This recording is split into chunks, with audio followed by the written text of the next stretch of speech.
A paz do nosso Senhor e Salvador Jesus Cristo, aos irmãos da Igreja Batista da Hortolândia e demais ouvintes que têm nos prestigiado ao longo desses meses que estamos transmitindo os cultos via internet, via redes sociais. Eu quero já agradecer pela sua participação neste culto.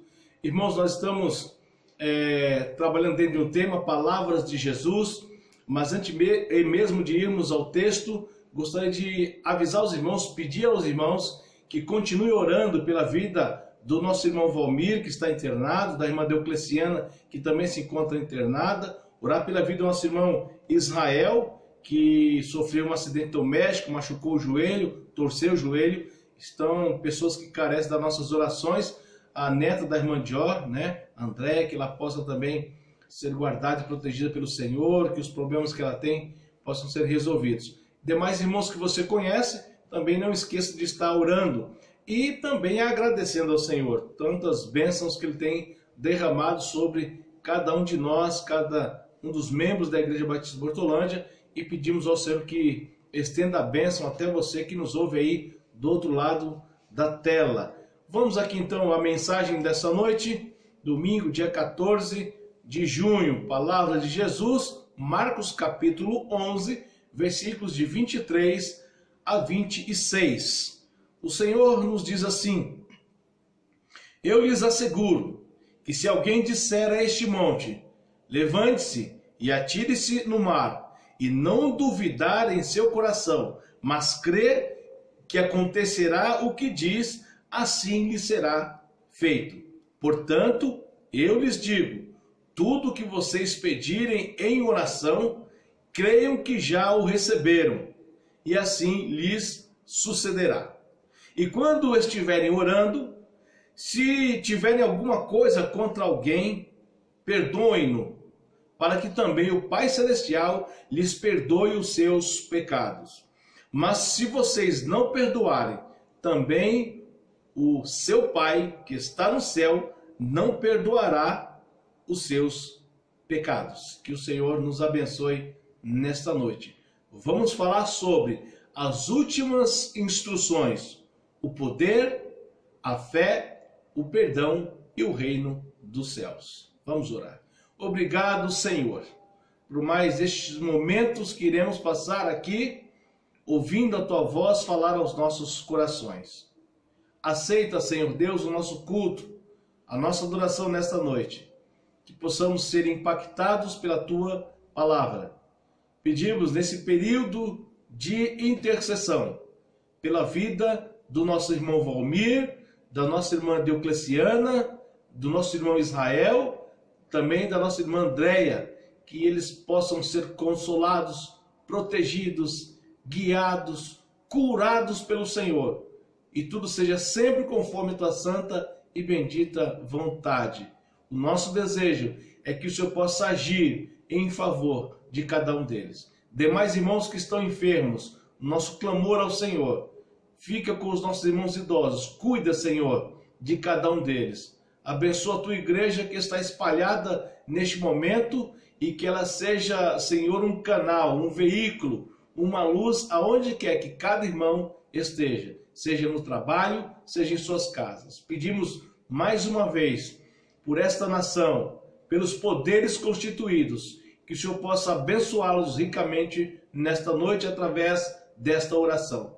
Pedimos ao Senhor que possa estar, a Deus, abençoando aqueles que estão à frente no combate a essa grande enfermidade mundial. Que o Senhor possa dar forças, ânimo, coragem para enfrentar esse grande desafio. Aqueles que estão lá na ponta, trabalhando em favor de cada um de nós, do povo em geral. Nós oramos e pedimos para que o Senhor possa falar conosco através dessa palavra. E a minha oração é em nome de Jesus. Amém e amém. Meus queridos irmãos ouvintes, esta é a semana da morte de Jesus. Uma semana agitadíssima em Jerusalém. Ele entra então triunfalmente em Jerusalém. Em seguida, uma cena chama a atenção dos apóstolos, né? Jesus amaldiçoa uma figueira que aparentemente possuía frutos, suas folhas estavam verdinhas, mas não havia frutos, nenhum fruto sequer. Jesus, no retorno, na passagem, ele amaldiçoa e na passagem essa árvore está morta, seca, porque não produzia nada. Depois, ao se dirigir ao templo, se depara com vendedores, né, cambistas, desonestos, e os açoita Jesus. E logo após essas cenas, começa a dar algumas instruções aos seus discípulos. Certamente Jesus estava preocupado com os seus discípulos, sabendo que sua morte se aproximava. E que teria então, meus queridos, que intensificar nestes últimos momentos, nessa última semana, antes de sua morte, ensinos preciosos, verdades relacionadas ao poder, verdades relacionadas à fé, o perdão e o reino dos céus. Vejamos então nesta noite, para nossa reflexão, para que possamos colocar em prática em nossa vida, algumas verdades nesta noite maravilhosa de domingo. E que você possa ser impactado por essa palavra que iremos trazer nessa noite, como eu fui também por essa palavra. A primeira verdade aqui, depois de tantos eventos ocorridos ali nessa semana que antecederia a morte de Jesus, algumas verdades, alguns ensinos, Jesus diz aos seus apóstolos, seus discípulos, e nos alcançou neste tempo. Primeiro, versículo 23. Diz assim Jesus: eu lhes asseguro que se alguém disser a este monte, levante-se e atire-se no mar, e não duvidar em seu coração, mas crê que acontecerá o que diz, assim lhe será feito. Primeira verdade que nós encontramos aí: há poder em uma vida espiritual robusta. Há poder em uma vida espiritual robusta. Meus queridos irmãos, essa primeira verdade era muito importante para os discípulos, para os apóstolos de Jesus. Eles não poderiam esquecer disso. Há poder em uma vida cheia do Espírito Santo. Não poderiam eles se esquecerem disso. É por isso que Jesus lhes disse que garantia. Quando Jesus fala, eu lhes asseguro, eu garanto a vocês que se viverem uma vida espiritual robusta, jamais perderiam a guerra. As batalhas da vida estariam aí, mas a guerra nós jamais perderíamos. É claro que as nossas batalhas são batalhas espirituais. Por isso nós devemos, então, nessa primeira verdade, estarmos robustos, né, espiritualmente, sadios espiritualmente, íntimos com o Senhor.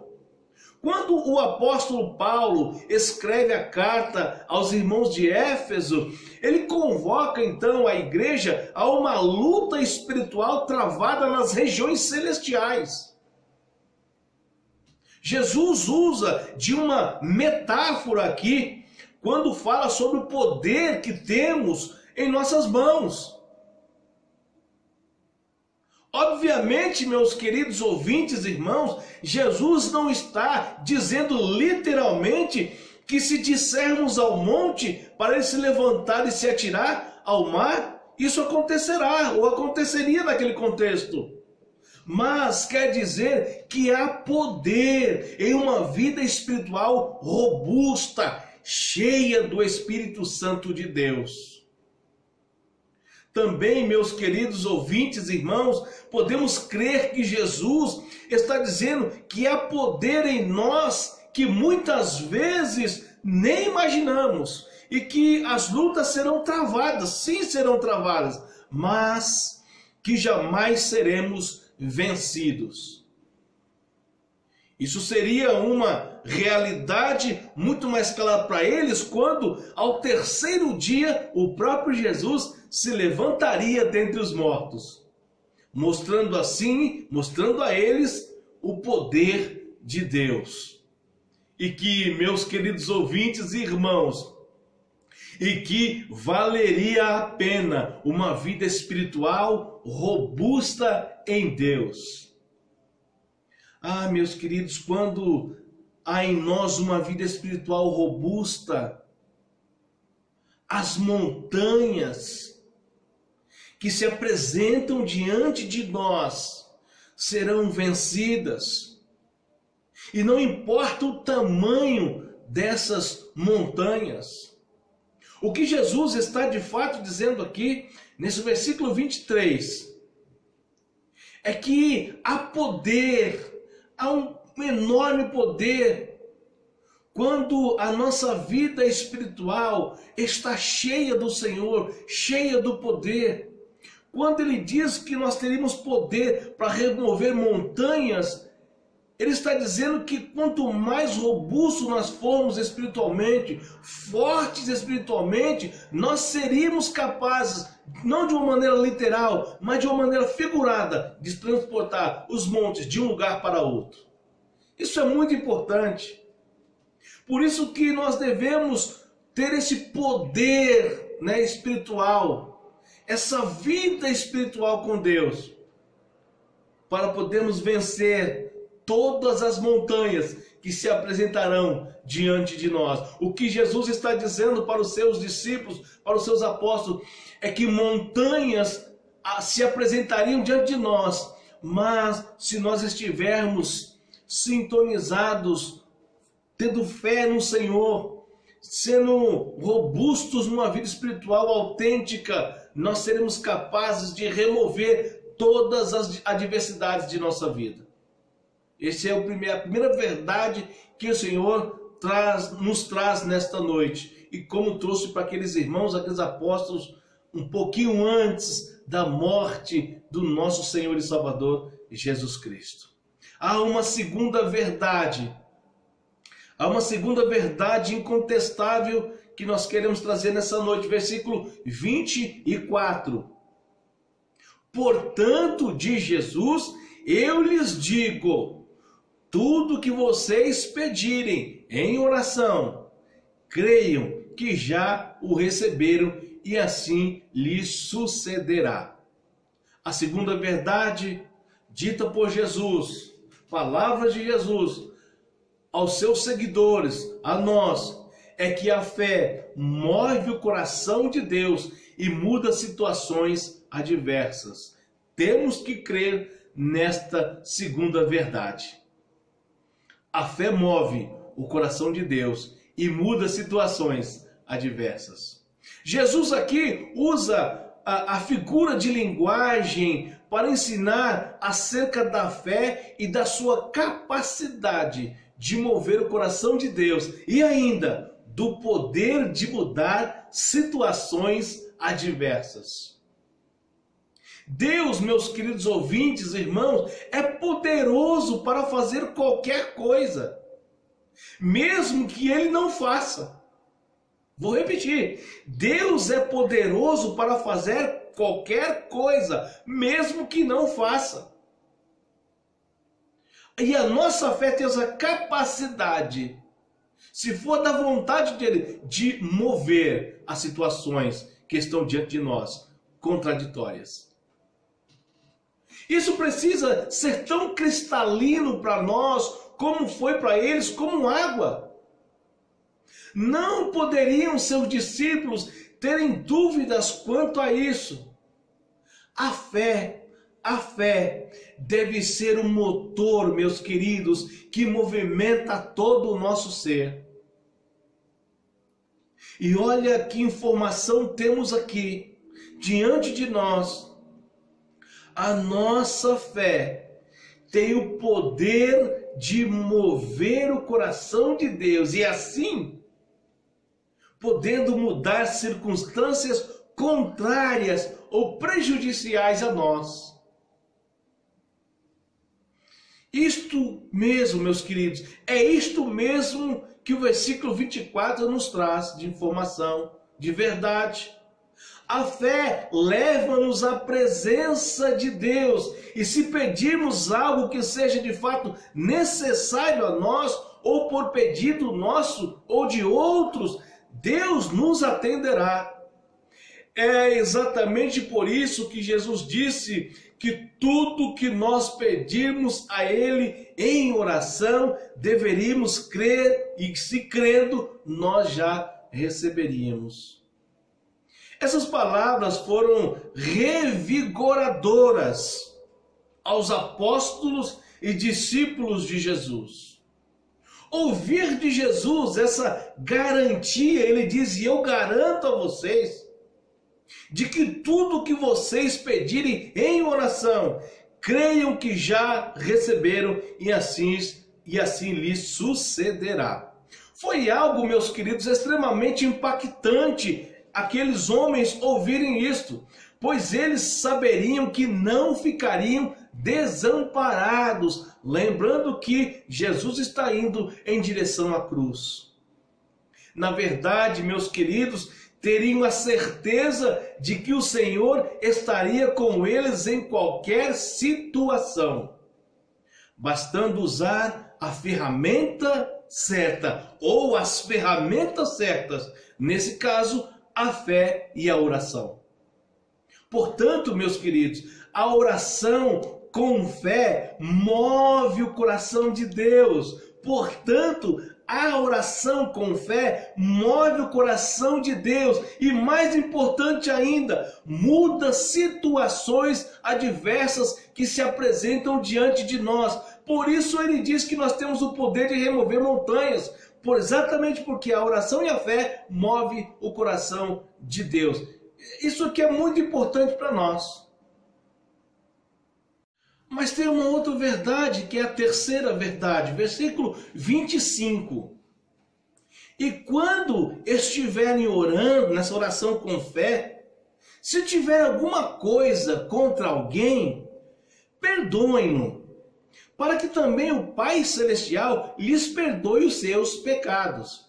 A terceira verdade aqui, meus irmãos, é também muito importante para nós. Sem comunhão não há perdão. Sem comunhão não há perdão.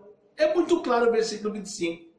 Se por um lado, meus queridos, temos as ferramentas para movermos o coração de Deus, por outro, não podemos esquecer que as barreiras espirituais impedem a comunhão com Deus e, consequentemente, as ações são freadas e o perdão fica retido.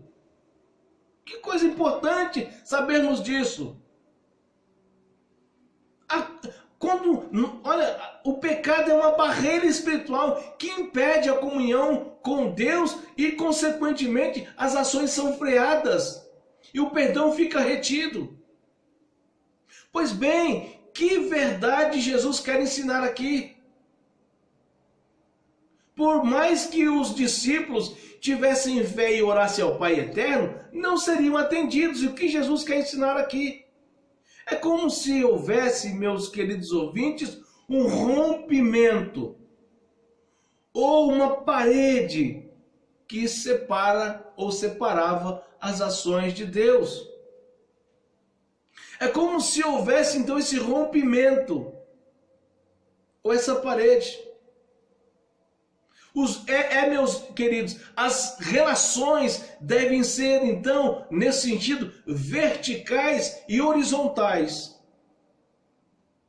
Ou seja, para que as coisas possam acontecer, para que Deus possa mover, é preciso estar de bem com Deus, vertical, e com os irmãos, horizontal. Sim, é isso mesmo. Desde a minha mocidade, desde que eu sou jovem, eu ouvia dizer que muitas orações não passavam do teto. Você deve ter escutado muitas vezes isso também. Muitas vezes as nossas orações não passam do teto. E isso é uma verdade quando olhamos essas palavras de Jesus. Há barreiras, há impedimento. As nossas transgressões impedem que as nossas petições cheguem à presença de Deus e, como resultado, o agir de Deus. Assim, não somos perdoados por Ele. Olha que coisa importante. Se nós não perdoarmos os nossos irmãos, inclusive os nossos inimigos, Deus também não nos perdoa. Não seremos perdoados por Ele. O que Jesus está ensinando é que se tivermos alguma coisa contra outras pessoas, isso ficar dentro do nosso coração, se nós guardarmos mágoas, ressentimentos, se fizermos assim, sem perdoar os nossos irmãos, ou até mesmo os nossos inimigos, o nosso Pai Eterno também não nos perdoará. Porque, meus queridos, é interessante essa verdade. Se não há comunhão assim, não há também assim. Eu acho interessante, certa vez eu ouvi alguém dizer, é claro que isso aqui é um sentido figurado, que a cruz, ela é horizontal e vertical. Percebe? Horizontal e vertical. As duas coisas têm que estar em nós. Nós devemos agir perdoando na horizontal, porque senão na vertical nós também não seremos perdoados. Então, a verdade é que sem comunhão com Deus e com os irmãos, horizontal e vertical, não seremos perdoados. E aí, meus queridos irmãos, se não há perdão, não há o alcance do reino dos céus. Essa é uma verdade muito importante. A nossa comunhão deve trabalhar nessas duas linhas, vertical e horizontal. Perdão de Deus e o perdão entre os irmãos. A quarta verdade está exatamente nessa conclusão do versículo 26. Jesus diz assim: mas se vocês não perdoarem, também o seu Pai que está no céu não perdoará os seus pecados. A quarta e última verdade que eu quero destacar para os irmãos nesta noite, nas palavras de Jesus, é que o reino dos céus começa aqui na terra. O reino dos céus começa aqui na terra. Esta é outra verdade inquestionável, olhando para as palavras de Jesus. Me parece óbvio que Jesus está ensinando que a vida terrena deve ser um espelho daquele que pretendemos viver, ou daquilo que pretendemos viver lá no céu. Entendeu isso, meu querido? Olha que coisa. A nossa vida deve ser um espelho, a nossa vida aqui na terra deve ser um espelho daquela vida que pretendemos ter e viver lá no céu. Se perdoarmos as pessoas aqui na terra, certamente seremos perdoados e herdaremos o céu. É isso que Jesus está querendo dizer nessas verdades. Dentre essas verdades. E com certeza, meus queridos, se nós não perdoarmos os nossos irmãos, as pessoas aqui na terra, nós não seremos perdoados pelo Pai Eterno. E com certeza nós não entraremos no céu. Pois lá, meus queridos irmãos, lá não entra pessoas sem remissão de pecados, com o coração então cheio de pecado, sem o perdão de Deus. Isso só é possível por Jesus. Quando você olha para Jesus, entrega a sua vida a Jesus e tem uma vida transformada, aí você consegue perdoar os irmãos, ter comunhão com os irmãos na horizontal e alcançamos então a verticalidade com o nosso Senhor, com o nosso Salvador, que é o nosso Deus eterno. Eu gosto dessa tradução que eu vou dizer para os irmãos aqui de um livro que diz assim: mas quando estiverem a orar, perdoem primeiro toda e qualquer pessoa contra a qual sintam ressentimento, para que o vosso Pai, que está no céu, vos perdoe os pecados também. Nossas orações não serão eficazes se tivermos problemas de relacionamento com outras pessoas. Isso ocorre porque o princípio do relacionamento perfeito com Deus e com o próximo está naquela linha que eu acabei de dizer. Vertical e horizontal. Eu não consigo, meus queridos ouvintes, irmãos, eu não consigo imaginar, e creio que você também não, que seria possível termos problemas de relacionamento ou mesmo qualquer ressentimento contra outra pessoa e podermos entrar nos céus. Por isso que esse último ponto é esta realidade. O reino dos céus começa aqui. É muito importante sabermos isso. Imagina se lá no céu haverá espaço para pecado, para coração rancoroso, para coração magoado, ressentido. Pensar isso seria até loucura. Assim, não podemos esquecer, meus queridos, não podemos esquecer essa quarta verdade. O reino dos céus começa aqui na terra. Portanto, a vida deve ser vivida dessa maneira tão real que Jesus acabou de expressar. Viva da melhor maneira possível a carreira cristã. Eu não estou dizendo que nós vamos viver perfeitamente aqui, porém, devemos nos esforçar para vivermos o reino dos céus aqui na terra. Há de ter o nosso esforço e a vontade de fazer aquilo que o Senhor nos ensinou. Esta é a quarta verdade que Jesus ensina aos seus apóstolos, seus discípulos e a nós nesta noite. A conclusão é clara, é objetiva, é direta. Nós aprendemos algumas verdades aqui com Jesus, na reta final do seu ministério terreno. Estamos falando aqui na semana onde Jesus dá a sua vida por nós. E essas verdades devem ser aplicadas à nossa vida. Portanto, não esqueçamos. Primeiro, vivam uma vida espiritual robusta. Que nós possamos viver uma vida espiritual robusta. Segundo, que a nossa fé possa mover o coração de Deus e mudar as situações adversas.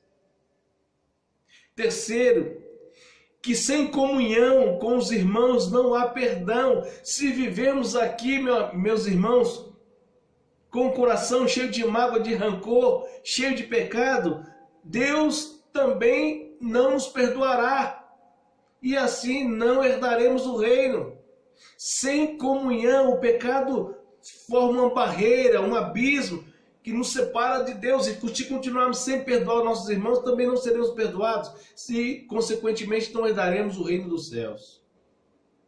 E o último, quarto, o reino dos céus começa aqui. A vida terrena deve ser vivida com um olhar fito, linkado no céu, na eternidade. Portanto, o reino dos céus começa aqui. Então nós devemos viver uma vida de compromisso, de responsabilidade, de fidelidade, de oração, tudo aquilo que Deus nos diz que devemos viver. E assim, viveremos em meio ao caos desse mundo, uma vida que o Senhor aprova, e que Ele nos abençoe nesta noite, e que possamos aprender essas verdades e aplicar ao nosso viver diário. Deus te abençoe. Vamos orar? Obrigado, Pai eterno, por essa palavra tão rica que com certeza alcançou os nossos corações. Que essas verdades possam ser levadas a sério e que possamos aplicar à nossa vida. Mais uma vez, clamamos aos nossos irmãos que estão enfermos, para que de uma maneira maravilhosa o Senhor possa intervir na história e na vida desses irmãos. Pedimos mais uma vez pela Igreja Batista Bortolândia e pelos nossos ouvintes nessa noite, que eles sejam impactados e abençoados ricamente, que tenhamos uma semana de bênçãos, que possamos testemunhar o amor de Deus e que possamos ter todos os dias o pão de cada dia, todos os dias o livramento, todos os dias a presença do Senhor em nossa vida e em nossa família. Abençoa esta nação, eu abençoo esta igreja e todos os meus ouvintes em nome de Jesus. Que Deus nos abençoe, que essa semana seja uma semana de muita bênção para a sua vida. Não esqueça de contribuir com a Igreja Batista Bortolândia, sempre ao final aqui, passa a nossa conta bancária e certamente os irmãos já têm contribuído e é por isso que nós estamos aqui convidando e convocando você que nos ouve aí do outro lado a ajudar esse ministério a prosseguir, a ensinando e pregando as verdades do reino de Deus. Deus te abençoe.